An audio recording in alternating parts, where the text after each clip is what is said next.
Gaza पट्टी पर शासन करने वाले फिलिस्तीनी चरमपंथी गुट हमास ने गुरुवार को अरब और मुस्लिम देशों से इजराइल के हमलों को रोकने की गुहार लगाई है। हमास ने इजराइल के ताजा हमलों को नरसंहार बताया और कहा कि इसे रोकने मुस्लिम देशों की नैतिक और राजनीतिक जिम्मेदारी है।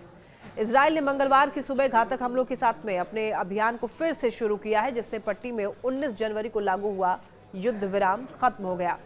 हमास संचालित गाजा के स्वास्थ्य मंत्रालय ने बताया कि लगातार तीसरे दिन गाजा पर इजरायली तेज हमले जारी रहे, जिसमें बुधवार गुरुवार की रात 91 लोग मारे गए। इनमें एक नवजात शिशु भी शामिल है।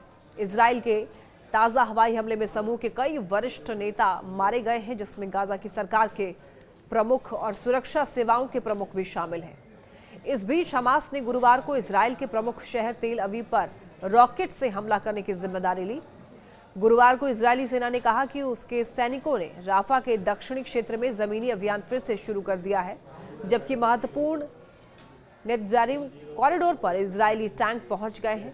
हमास के स्वास्थ्य मंत्रालय के अनुसार इजरायली हमले शुरू होने के बाद से ही 3 दिनों में अब तक 504 लोग मारे गए हैं, जिनमें 18 वर्ष के उम्र के 200 किशोर हैं और बच्चे इसमें शामिल हैं। ये संख्या इजराइल द्वारा हमास के खिलाफ युद्ध शुरू होने के बाद सबसे ज्यादा में से एक है।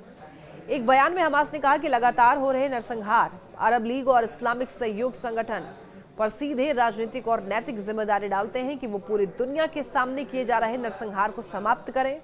बयान में आगे कहा कि हम अरब और इस्लामिक देशों से अंतर्राष्ट्रीय मंचों पर, खासकर संयुक्त राष्ट्र सुरक्षा परिषद में तत्कालिक कार्रवाई करने और आक्रामकता को रोकने के लिए तत्काल उपाय लागू करने का आह्वान करते हैं।